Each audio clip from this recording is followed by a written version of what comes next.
pleased with the start? Yes. Well, not the start, but yeah, to get through and win is obviously the aim. So it's nice to get the outcome. Yeah, the start of the match was. I was up early, had chances to break a few times, didn't get him. He saved him, then he broke a few times and got up a set and a break, and it was a whirlwind. I was a bit frustrated and down, feeling like I could have been up a few breaks, but he got them all, and he was blasting away, and I was like, whoa, okay. So then just had to reset and try and go, okay, forget everything. Let's get back to my game, work on being aggressive. Let's let loose a bit and started timing the ball a lot better. And was able to get back in the match, get the momentum back my way after the second set, and then continue with it, which was key. And then the crowd sort of helped run me home as well. So yeah, that was great. Everyone's talking about Alex's potential blockbuster with Rafa, but you've got the opportunity to spoil that. Okay. Haven't you? So you must be pretty excited about playing Nadal. Yeah, with regards to what you said first, I have no idea what you're talking about, to be honest. But my next match, yeah, they said it's Nadal. De Minaur is scheduled, slated seedings-wise, to play Rafa third round. Oh, right, okay. You mean after I lose to him and after De Minaur wins his next match? Talking, that's what I'm saying. You've got right. something to say about Okay. Well, yeah, the tennis will decide that on Wednesday. Yeah, there's obviously seedings for a reason. Rafa's obviously earned that, and yeah, he's a beast. He's a warrior. He's a great champion. He hasn't obviously played that much the last few months, but he's still, obviously one of the best guys in the draw. Yeah, I'm going to have to execute my game a bit better, be a bit mentally tougher, and yeah, do some things to give myself the best chance.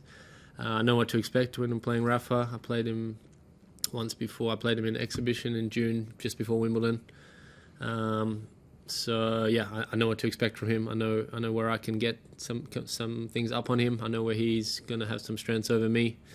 So it'll be about matching up those things and trying to pull some of those things my way to give myself the best chance to win that match. It's obviously what I'm going to try and do.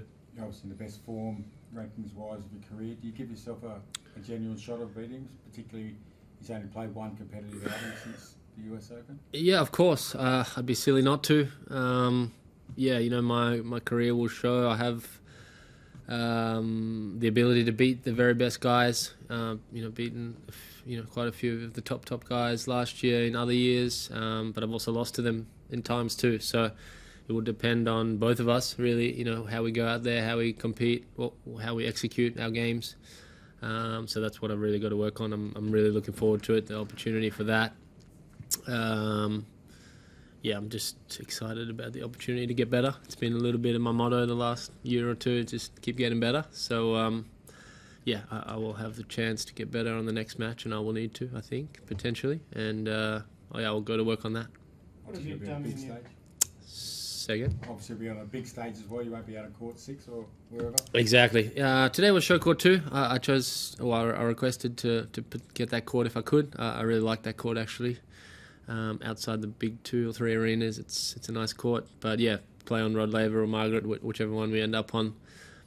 It's amazing. That's why I'm here. That's why I play this game. That's why Rafa plays this game. That's why we have this tournament for matchups like this. Aussies at home, Grand Slam champions. It's what it's all about. So I can't wait. What have you done in your preparation this time around to get yourself in the best position to play good tennis? Yeah, I've had a slightly longer off-season than usual, finishing the season slightly earlier at the Masters in Paris, so it gave me that extra 2 weeks in November to build my body,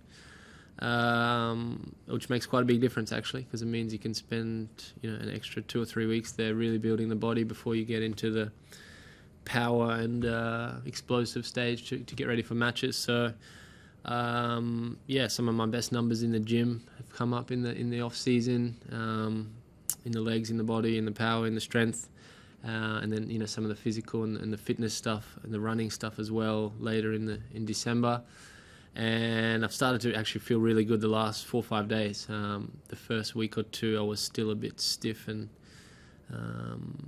sort of thick in the body from, I guess, the building season, and but our plan was to be sort of peaking around this time, not for December 28th or something, but I've got to work through those weeks as well as preparation for best of 5 sets, which is where we are now. And today was, it was 4 sets, but I didn't even really reach the point to where I started to feel fatigued. I just talked with my physical coaches and said, sometimes in matches you go, I'm starting to feel a little bit fatigued here, or starting to feel a little bit tired, which is natural after a few hours or a few sets and whatever.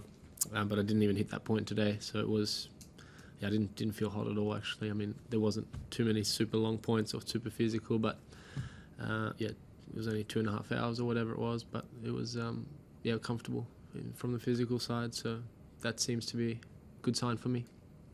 Do you talk to someone like James who played Rafa today, or does that overcomplicate things given you've played him before and know his style? How did James go? He was tight, Yeah. 5 and Yeah, no, look, I know how James plays, and if James had executed really well, I think he had a chance to win some sets or maybe that match. Obviously didn't quite execute, and Nadal obviously got him. So, look, it's no secret I've seen a lot of Rafa. We all have. My coaches, my team has too. And it's about then maximising my strengths and minimising my weaknesses against all of his. And like I said before, there's obviously some things that he's going to have over me, but I think there's a few things that I might have over him, and I've got to work out ways to amplify those, and obviously also to execute those in my game to make those a reality. So that's what it will come down to, and then obviously mentally I've got to be tough, because he's going to be tough, and could potentially be a very tough match. But yeah, like we said on the arenas, whatever it's going to be, it's why we're here. It'd be nice to play Nadal in the final, but you got to get through these guys to get there, and there's going to be many tough matches after him if I was able to get through. So look, same as today really. Just got to go out and enjoy myself, enjoy my matches, and put my best on the line.